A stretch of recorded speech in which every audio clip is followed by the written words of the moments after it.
I got some time. Let's go ahead and rant about people that actually deserve it. Today's topic, people who care way too much about continuity and lore.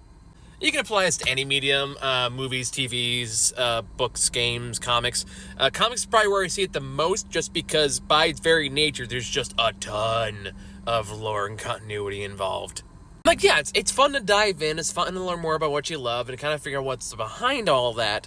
But, at the same time, some people tend to lose sight of the big picture and treat whatever is written as, like, a Bible.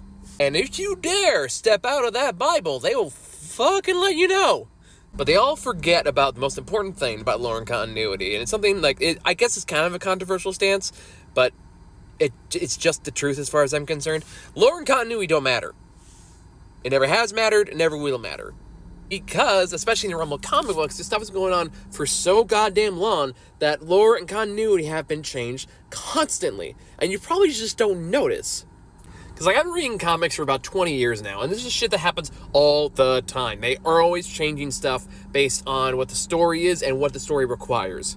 And that's a good thing, because lore and continuity are meant to be malleable. It means you can kind of twist and turn them however you want in service of the story. Because what should matter first and foremost is the story, not how closely it ties to what you believe the lore and continuity are.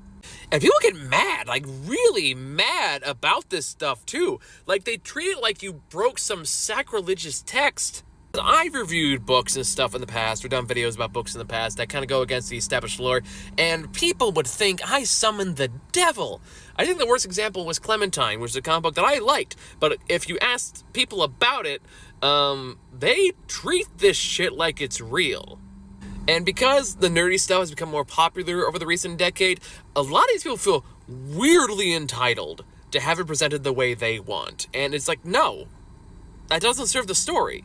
Can't emphasize enough that these are fictional characters in fictional worlds in fictional stories, and the story part is the only part of that really matters, because if you change stuff to serve the story, then that is justifiable. You see a lot of people that are fans of the MCU and Star Wars especially, where they'll come at these for inconsistencies from the lore or whatever crap they want to say, and it feels like there's so much focus on getting the lore and continuity right that they don't really ask the questions that actually matter. Like, is the story good? Does everything drive the narrative? Are the characters well written? What is their motivation? What does it symbolize? Everything that actually makes something interesting, they just completely ignore because, I don't know, a fucking lightsaber didn't light up the way that they thought it should, or a character in Star Wars wasn't written the way they personally wanted it. And to be honest, if people in creative spaces actually listen to fans, we get the same boring generic crap over and over again, and they complain about that too.